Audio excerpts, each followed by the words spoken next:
don't think it's a big deal. You know, like I said, usually most of the spend will go to the Facebook feed unless they have a big presence on IG, and that's where all of their customers are or interact.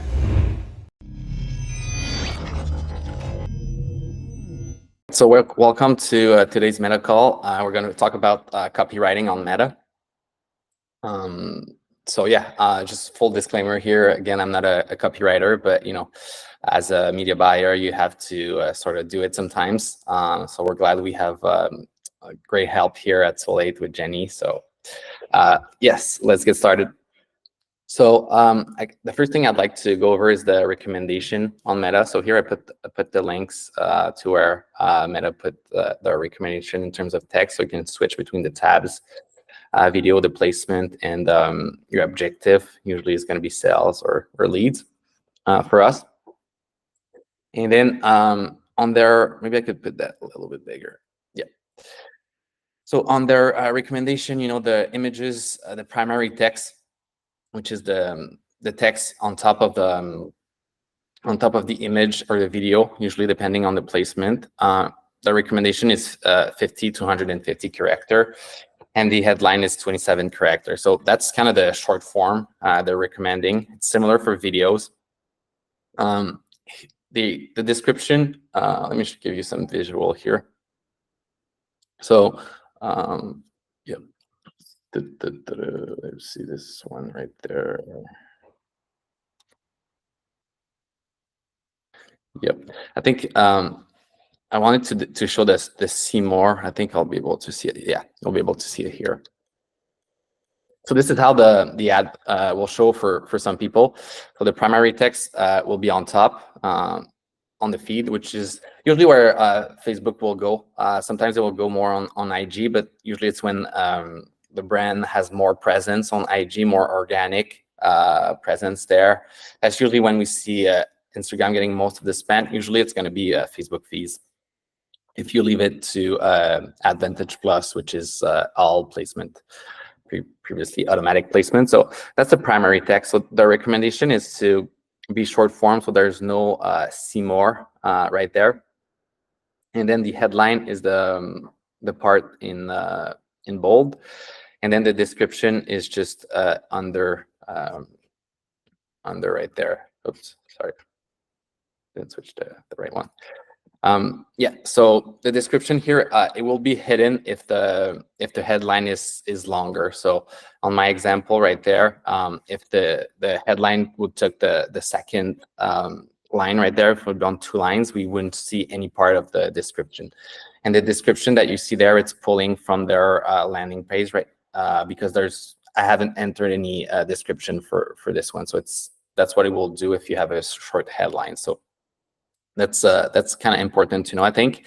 And then carousel, it's similar thing. Carousel, it will be small cards. So carousel, let me get you an example there. These are DPA carousel, but that would give you an idea.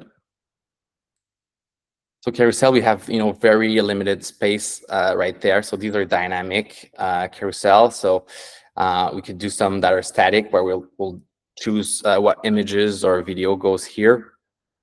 So for each one, it's much shorter for each. So sometimes for the carousel, we'll do a headline that's specific to each of the cards, or we'll just kind of stack the benefits or key unique selling points about the brand on each different cards. And then again, the description, it's most likely going to be hidden on carousel. It's very rare that it will show.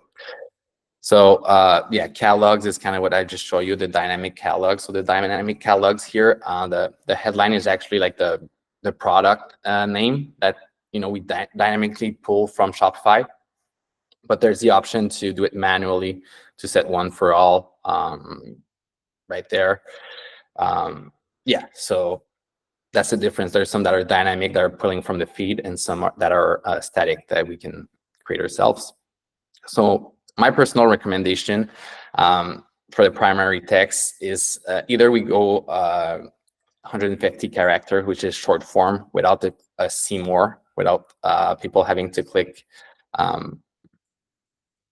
Yeah, I'll pop it up right here for you. Without having to click see more. So that would be kind of just the short form, would be just the kind of the 2 lines right there. But then we can also do a long form where people click see more, and then they see like a, I mean, there's no limit, so we can go really, really deep into that. Let me zoom in. So we can go really deep into the long form, but I wouldn't recommend going longer than this. This is already like pretty long. It's just that it allows you to stack a little bit the key points that you want to kind of come over. Yeah, sure, jump in. Go ahead. Yeah, hi sir. I have one question. Sure. Can you give me a scenario when we use 150 characters and versus a long form of text? Sure.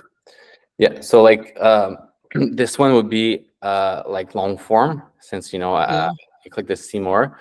But the other ones, I think they're all long form. But for example, this carousel, I mean, this one has a little see more, but that would be kind of short form, ideally without Yeah. the see more there. So this one's a bit long, so it should probably be a little bit shorter. That would be an example. Okay, that's fine. But in what scenario we should create a longer one, and in what scenario we should create a shorter one? Yeah. I guess I'll get to that, and I'll get to that real quick. Sure. Is there another question? Yes, I've got another question, Yep. Jonathan. So the copy that's already showing on some ads is being picked up, have I understood it correctly, being picked up from their website, being picked up from existing meta campaigns, etc. When do you guys decide to come to me?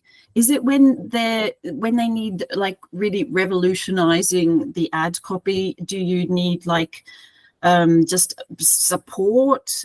I obviously you'd come to me maybe if it's a brand new client, they don't have any meta campaigns, but in this case they did have some existing stuff. Yeah. So yeah, exactly. So when we get the client, I think it's good value. Client probably likes to have fresh ad copy where we can see of what's running in the past, what worked best, and we can probably share that with you, and then potentially try to improve it and get the client feeling too on what he wants to push. Does he wants to push pain, or does he wants to push the benefits, or the price, or whatever he wants to. So I think it's good value, even if they have existing, to us create our own. I think a client will like that. And for example, this client, we created a new batch of videos, and he asked for copy. So that's kind of where I kind of say, oh, I'll go with you. I'll ask for your help. Yeah, great. Otherwise, I can, sometimes we'll create some ourselves. We'll just grab from the landing page, or grab from their organic post, or stuff like that, Yeah, and I have just one very short question. Are you also looking for? Oh, I'm so sorry, I forgot my question. It was a good one. I'll come back to you. Sorry. Yeah, perfect. Yeah, I'll go back to Vivek, I guess, about the long form versus short form. So it came to me. I'm so sorry. It came to me. What's your testing period for ad copy? Sorry. Sure. I mean, there's the ad copy, and there's the actual creatives, the video and the image. Both are important, but I think what people see first is usually the video and the image. So it's to put in consideration.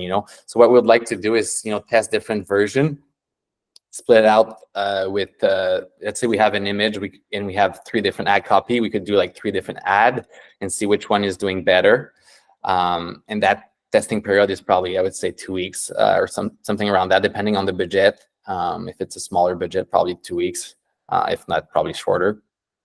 Yeah, I would say about that, and then we can kind of build out of that to create more variation on what's winning, and kind of figure out what's the angle, what makes people trigger, what what makes people what makes the ads copy better than the other, or why Meta is prioritizing in terms of ad spend versus the others. Because often one ad copy will get most of the ad spend, or two ad copy, and the rest will get very little. It's mostly based on the algorithm and how people react, and just how Meta see the ad as well too. So does that answer your question?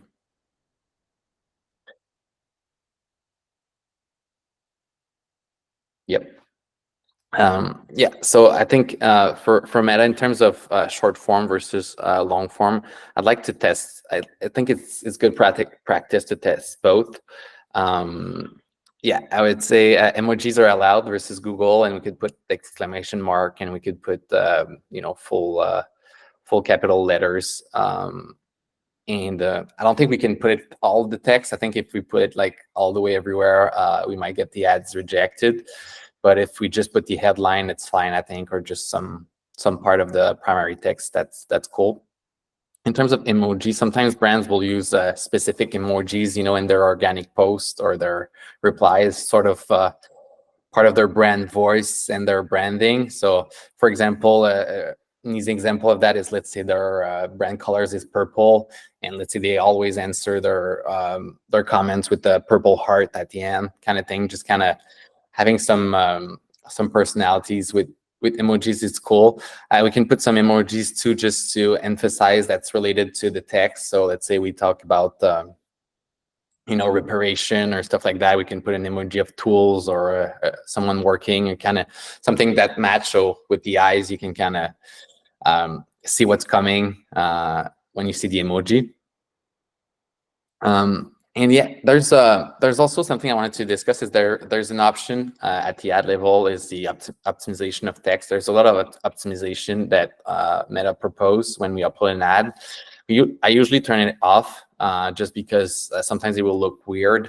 Sometimes, if there's text on the ad, they will sometimes crop it, or they'll put like a banner on top, which is repeating the headline.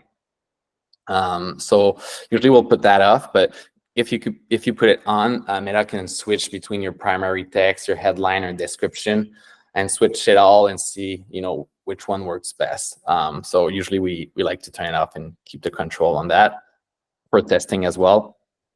So for long form, Vivek, to go back to your question, I'd say long form is more about a little bit more selling on the platform than letting the landing page itself. You're kind of giving usually most of the unique selling points right on the ad, versus short form. It's more like grab attention, get the click, and kind of leave all the details to the landing page. That's mostly the big difference there. But about long form, sometimes they will I think most people won't read it, or they will just scan through it. So it's good to sometimes, put the emojis, or put capital words, or sometimes you can put text in bold, just so if you can scan through it, real quick, kind of like T-shirts, if you can see them from far away, you can see what it means. But, if you go closer, you get more details. That's good to have if you have long form, the scan. And for the long form, Okay. Go ahead. No, thank you. Just go on. All right. And on the long form, I like to add a link at the bottom with an emoji to kind of grab attention to it, especially for videos, because often, they'll click on it and it'll be full screen, and they sometimes won't have the button displayed, or it'll be very little at the bottom. So if they click to see the ad copy, at least they can easily get to the landing page. So that's kind of, you can also put the link in a short form, but I think might look a little bit weird, or not as clean as just a short form without the link. And on IG, feed link won't be clickable. I don't think it's a big deal. Like I said, usually most of the spend will go to the Facebook feed, unless they have a big presence on IG, and that's where all of their customers are or interact. So the long form, the first 2-3 lines is kind of the hook. It's kind of similar to the short form, and it's kind of just an added block of text if you have the long form. When you click see more, you see the rest of the copy.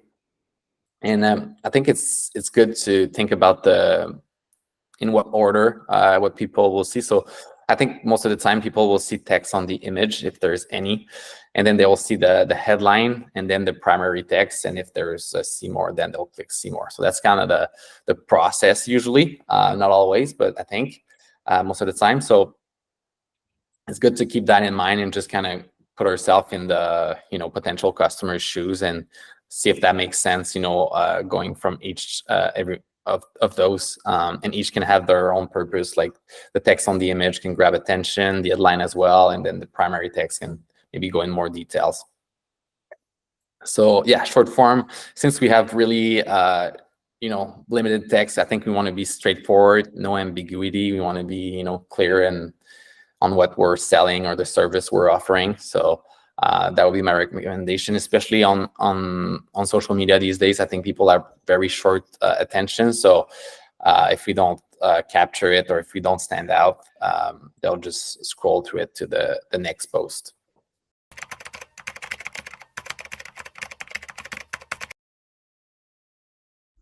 Hi everyone, Glenn from Solutions 8 here, and here we are in the Solutions 8 test kitchen. It's actually physically my kitchen that I've got my office set up in. But this is where I'll be running tests, experimenting with things, playing with things. And what I wanted to do is shoot you a quick video on how I use